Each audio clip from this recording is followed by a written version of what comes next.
Assalamualaikum warahmatullahi wabarakatuh. Nama saya Muhammad Susanto Syaputra Manurlimbong yang saat ini akan mempresentasikan hasil jawaban UAS Hadis Tematik Komunikasi yang dibimbing oleh Bapak Dosen Haji Muhammad Iqbal Amuin LCMA. Pengertian hadis tematik dan langkah-langkah penyusunan dari hadis tersebut. Hadis tematik atau sebagian dalam bahasa Arab yaitu maudu'i secara bahasa berasal dari perkataan maudu'un yang berarti masalah atau dasar permasalahan, dan secara etimologi perkataan maudu'i bermakna meletakkan sesuatu dan merendahkannya, sehingga perkataan merupakan dari perkataan berpokok al-raf'u atau mengangkat. Maka yang dimaksud dengan tematik atau maudu'i ialah mengumpulkan hadis-hadis yang terpecah dalam kitab-kitab hadis yang terkait dengan topik terbatas. Langkah-langkahnya itu dalam pengkajian hadis dengan metode tematik ini antara lain dapat dilakukan dengan: yang pertama, menentukan tema atau masalah yang akan dibahas. Kedua, menghimpun atau mengumpulkan hadis-hadis yang terkait dalam satu tema, baik secara lafal maupun secara makna melalui kegiatan takrij hadis. Yang ketiga, melakukan penelitian sanad yang meliputi penelitian kualitas pribadi perawi, kapasitas intelektualnya, dan metode periwayatan yang digunakan.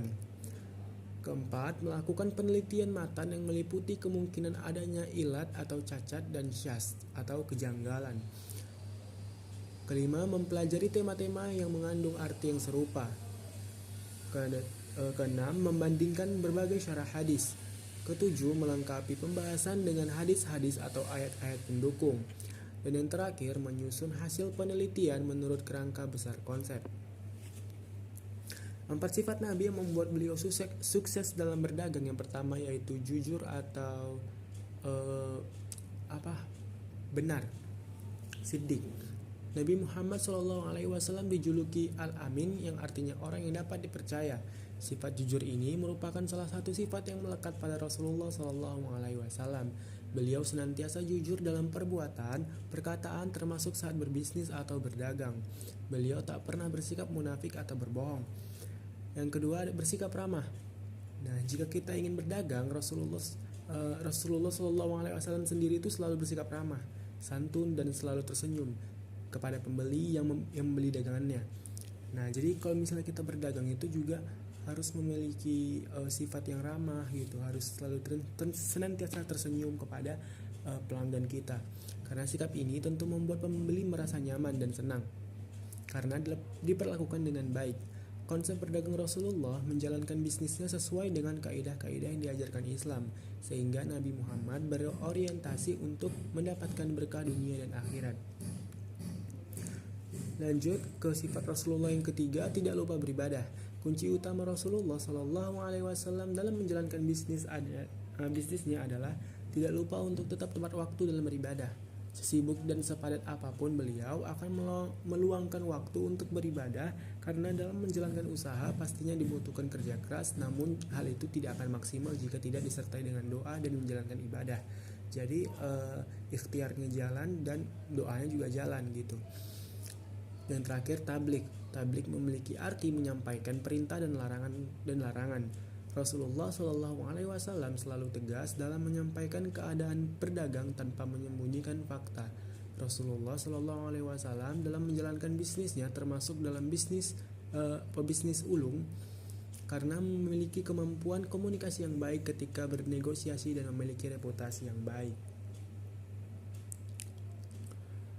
Rasulullah SAW pernah bersabda, "Wala syartani fi bai'i." Tidak boleh ada dua syarat dalam jual beli. Hadis riwayat Ahmad nomor 6671, Abu Daud 3506, Tirmidzi 1279, dan dihasankan Syuaib al-Arnaud. Kemudian ada hadis lagi, an Rafa'ah ibni Rafi radhiyallahu anhu anna Nabi sallallahu alaihi wasallam sunli ayyan al-kasbi utyab qala amalu ar-rujul biyadihi wa kullu bai'i mabrur rawahul rawahul eh, ba- rawahul Bazzar wa Sahih Al-Hakim.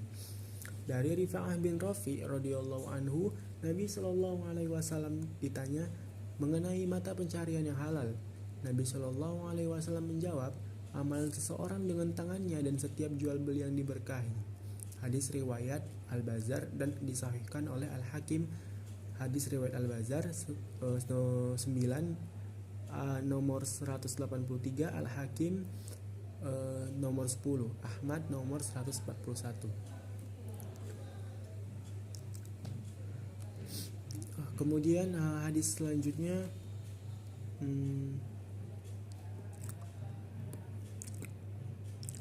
An Ibni Mas'udi radhiyallahu anhu qala sami'tu Rasulullah sallallahu alaihi wasallam yaqulu idza ikhtalafa as-sutba bi'ani laisa yan bainahuma bainihi falyaqulu ma yaqulu rabbus sil'ati aw yatatarokani. Riwayat Al-Khamsah wa Sahih Al-Hakim. Yang artinya Ibnu Mas'ud radhiyallahu anhu berkata, aku mendengarkan Rasulullah sallallahu alaihi wasallam bersabda, apabila dua orang yang berjual beli berselisih sedang di antara mereka tidak ada keterangan yang jelas, maka perkataan yang benar ialah apa yang dikatakan oleh pemilik barang atau mereka membatalkan transaksi. Hadis riwayat Imam yang 5.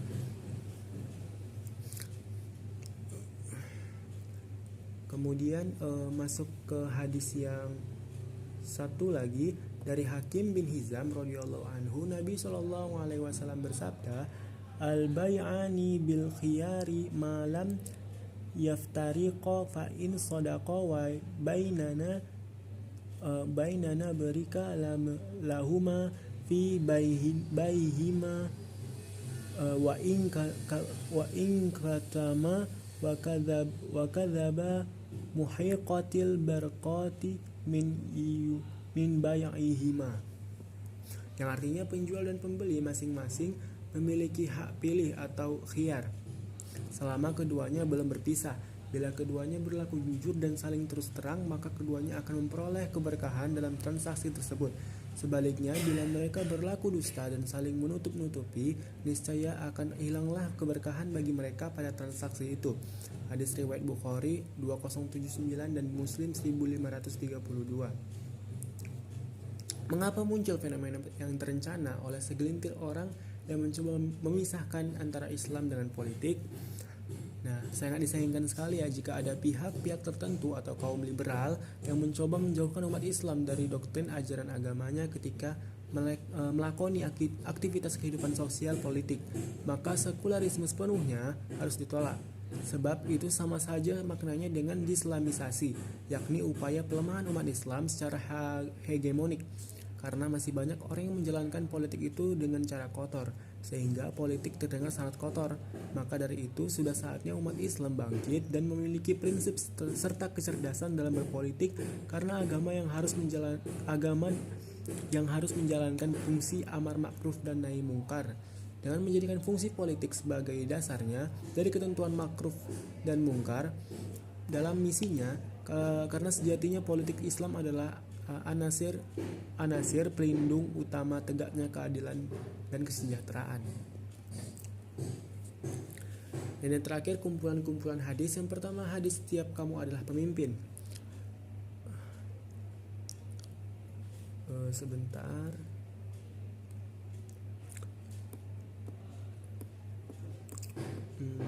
Oke.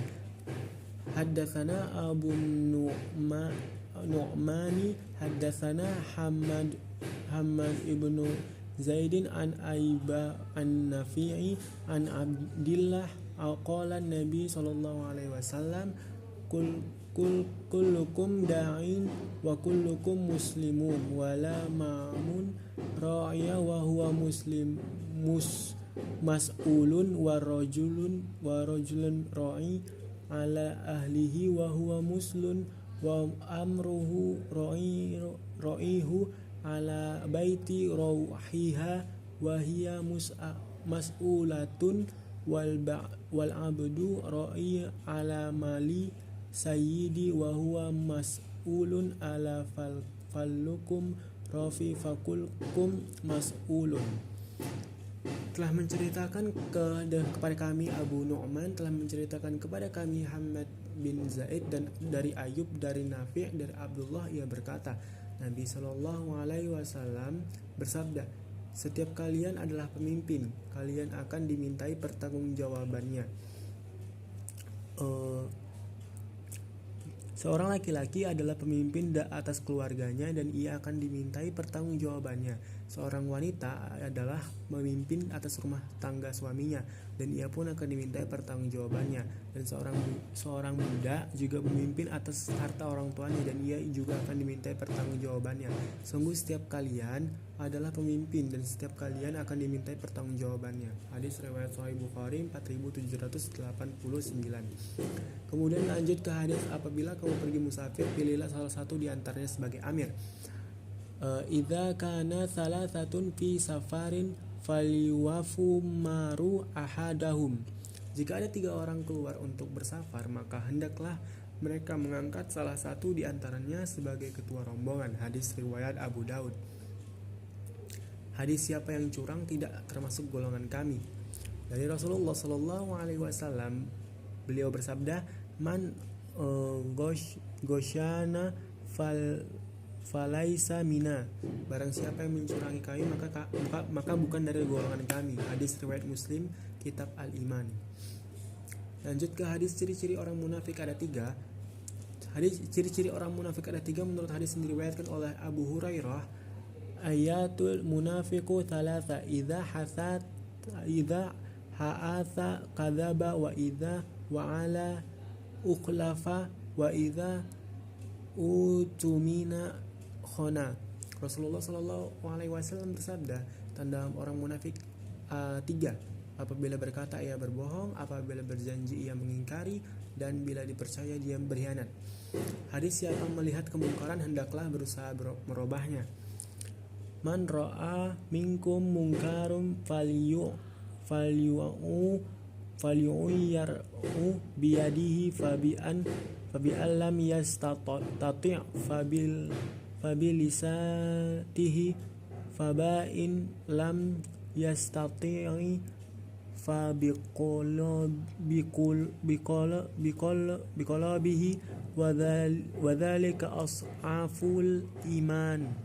Artinya, jika di antara kamu melihat kemungkaran, maka ubahlah dengan tanganmu, dan jika kamu tidak cukup kuat untuk melakukannya, maka gunakanlah lisan. Namun jika kamu masih tidak cukup kuat, maka ingatlah dengan hatimu, karena itu adalah selemah-lemahnya iman. Hadis riwayat Muslim. Baik, demikianlah presentasi saya. Saya akhiri dengan wabillahi taufik wal hidayah. Assalamualaikum warahmatullahi wabarakatuh.